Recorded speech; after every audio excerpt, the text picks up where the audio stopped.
भोंदू बाबा आपल्या स्वतःमध्ये दैवी शक्ती आहे, भविष्यातील घटनांची माहिती आहे. तुमचा संसार चांगला करायचा असेल तर, भविष्यातील घटनांपासून दूर राहायचे असेल तर, अनेक महिलांना जाळ्यात ओढायचा आणि त्यानंतर मग तो अनेक महिलांवर मानसिक त्यांचा गैरफायदा घेऊन त्यांच्यावर अत्याचार करायचा. तर हा नक्की मानसिकता तो कशी महिलांची ओळखत होता, त्यापासून कसं सावध राहायचं याची माहिती देण्यासाठी आज आपल्यासोबत आहेत मानसोपचार तज्ञ डॉक्टर उमेश नागापूरकर. तर हे नक्की सायकोलॉजी काय आहे, भोंदू बाबांपासून कसं सावध राहायचं याबाबत अधिक माहिती देत आहेत डॉक्टर उमेश नागापूरकर सर. सर नमस्कार. तर काय सांगताल की हा भोंदू बाबा महिलांना कशा जाळ्यात ओढतात, ही मानसिकता नक्की काय असते? कसं असतं की आपल्याकडे अशा प्रकारच्या अंधश्रद्धा बऱ्याच आहेत, त्या आपल्या समाजामध्ये कित्येक वर्षापासून आहेत.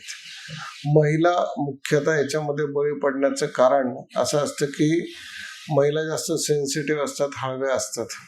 अशा ताणतणावाच्या टेन्शनच्या प्रसंगामध्ये त्या कुठल्याही भूलथापांना किंवा काही प्रलोभनं आमिष असतील त्याला बळी पडायची शक्यताही जास्त असते. याशिवाय भावनिक असुरक्षितता ही महत्त्वाची असते. अशा बाबतीमध्ये ज्या महिला भावनिकदृष्ट्या असुरक्षित असतात, ज्यांना स्वतःचं म्हणणं ठामपणे मांडता येत नाही किंवा घरामध्ये काही सतत त्या दबावाखाली असतात, टेन्शन खाली असतात किंवा नवऱ्याशी पटत नाही अजिबात किंवा आता मूलबाळ होत नाही असं कॉमन कारण आपण बघतो की दोष त्याचा स्त्रीवर दिला जातो. आणि त्याच्यामुळे मग काय होतं की अशा मनस्थितीत ज्या असतात, तणावामध्ये आलेल्या महिला ज्या असतात, ह्या अशा प्रलोभनांना, अशा आमिषांना किंवा अशा दबावाला बळी पडायची शक्यताही खूप जास्त असते. आणि त्याचाच फायदा ह्या अशा प्रकारचे भोंदू लोक हे घेतात. मग त्यांना ते बरोबर सावज पकडतात की अशा महिलांना आणि त्याला थोडंसं धार्मिक किंवा असं गूढ वलय निर्माण झालं की त्याच्यामध्ये फसायची शक्यताही जास्त असते. आणि अशा तणावाच्या मनस्थितीमध्ये जर कुठली व्यक्ती असेल तर त्याची सारासार विचार करण्याची बुद्धी जी आपण जी नेहमी वापरत असतो इतर ठिकाणी, तर ती आपण गमावून बसतो अशा ठिकाणी. आणि त्याच्यामुळे मग निर्णय क्षमता कमी होते, पटकन आपण कशालाही बळी पडायची शक्यता वाढते. आणि जो धोका इतर वेळेत तुम्ही जे म्हणालात मग अशी की कोणी आपल्याला हात जरी लावला तरी त्याला आपण प्रतिकार करतो किंवा काय करतो, पण अशा मानसिक अवस्थेमध्ये गेल्यानंतर ते सहन करत राहणं जास्तीत जास्त काळ आणि प्रतिकार करायची क्षमताच ती व्यक्ती त्यावेळेस गमावून बसते. आणि त्याचा फायदा हे भोंदू लोक घेत असतात.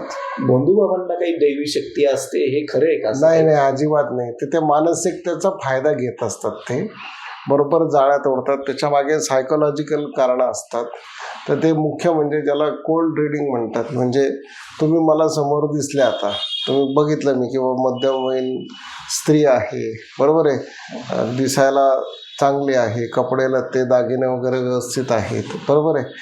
आता मध्यमवयीन स्त्री असेल तर जनरली आपल्याकडे बघतो आपण की मुलाबाळांचे शिक्षण, पुढे अभ्यास करत नाही मुलं, असे ठोकताळ आपण अंदाजे जर सांगितलं ते की बाबा तुमचं सगळं व्यवस्थित आहे पण मुलगा काही अभ्यास करत नाही किंवा तुमचं काही ऐकत नाही, असं म्हटलं की त्या व्यक्तीला वाटतं की खरंच होईल, माझ्या मनात ओळखलं आहे बरोबर.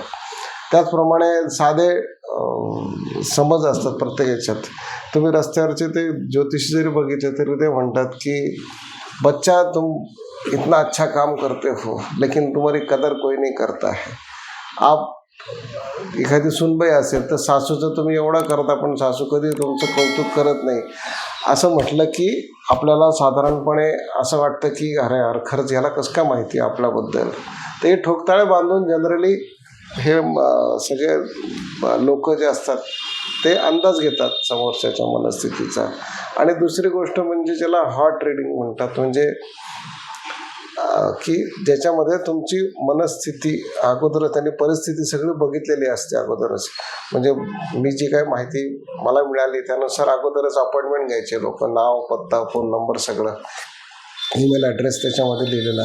आणि आजकाल तुम्ही बघितलं, तुम्ही नेटवर टाकलं नुसतं की लगेच तुम्हाला सगळी कुंडली तिथे मिळू शकते त्या माणसाची. आणि त्याच्यावरनं मग हा इंजिनियर आहे, याच्या घरी असं असं, याची जागा आहे, याची फॅक्टरी आहे, याला या अडचणी होत्या, हे सगळं समजतं. आणि मग त्याचा फायदा घेऊन हे लोक जसं काही भविष्य यांना माहिती आहे किंवा पुढे काय घडणार आहे अशा प्रकारे ते सांगायचा प्रयत्न करत असतात. आणि मग अडचणीच्या अशा अवस्थेमधल्या माणसाला भूलथापांना बळी पडायला काही वेळ लागत नाही किंवा तुम्ही एवढे पैसे द्या, अमुक हा विधी करा, त्यासाठी इतका खर्च लागणार आहे. मग अशा प्रकारे ते गुंतत जातात त्याच्यामध्ये. आणि मग कधी कधी बाय चान्स एखादा त्याने सांगितलेलं जास्त ते खरंही ठरत असतं आणि त्याला मग त्याचा विश्वास अधिक जास्त त्याच्यावरती बसत जातो आणि मग अशा वेळेस ती व्यक्ती पुन्हा त्या पाशामध्ये अडकायला सुरुवात होत असते. तर त्याच्यामुळे मला असं वाटतं की हे टाळण्यासाठी लोकांमध्ये अशा बाबतीत ज्या अंधश्रद्धा असतात त्या पुवाबाजीबद्दलच्या त्याच्याबद्दल जनमानसामध्ये जागृती करणं आवश्यक आहे. मानसिकरित्या खंबीर राहणं आवश्यक आहे की जे काही करायचं आहे ते आपल्याला स्वतःलाच करायचं आहे आणि असं कोणीही काही तुमचं नशीब किंवा आयुष्य कशानेच बदलू शकत नाही. मुख्य म्हणजे तुम्ही स्वतःच्या कर्तबगारीवर, स्वतःच्या कर्मावरती विश्वास ठेवायला पाहिजे.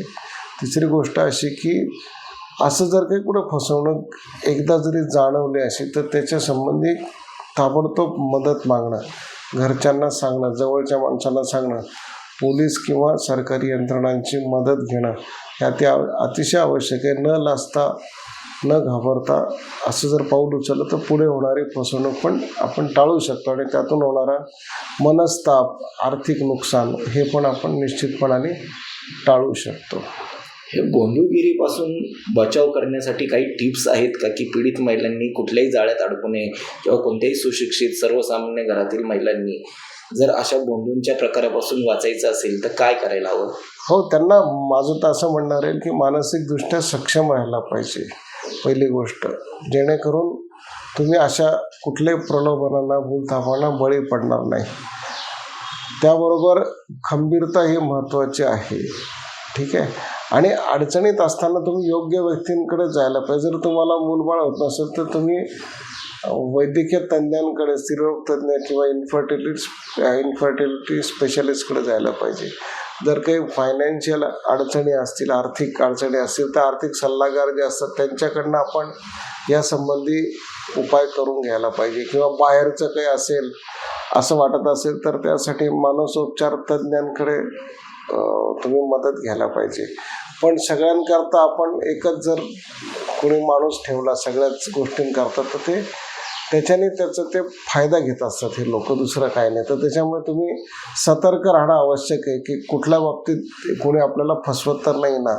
तर याच्याकरता आपलं लक्ष कायम म्हणजे सतर्क राहणं आपण अतिशय आवश्यक आहे. दुसरी गोष्ट अशी की असे कुठे प्रसंग तुम्हाला जाणवले जरी अगदी काही की होतं आहे असं काहीतरी आपल्या बाबतीत तर त्वरित संपर्क साधणं, आपलं मन मोकळं करणं, सांगणं लोकांना आणि योग्य त्या यंत्रणांचं, सरकारी यंत्रणांचा, पोलीस असतील किंवा इतर त्यांचा त्यांना माहिती देऊन आपला त्रास कमी होईल याकडे बघणं आवश्यक आहे. तर हे होते मानसोपचार तज्ञ डॉक्टर उमेश नागापूरकर सर. बोंधूबाबांच्या जाळ्यामध्ये कोणत्याही महिलांनी अडकू नये, मानसिकता आपली सदृढ ठेवावी. कोणत्याही बोंधूबाबा जे काही सांगत असेल तो खरं सांगतोय का खोटं सांगतोय याची आधी शहानिशा करावी. मदतीसाठी घरच्यांशी आधी बोलावे, मग त्याचबरोबर पोलिसांशी सुद्धा संपर्क साधावा. या तुम्ही महिलांसाठी खास सल्ला दिलेला आहे. कॅमेरामॅन भाऊसाहेब पवारसह सुशांत किरवे, माय महानगर, नाशिक.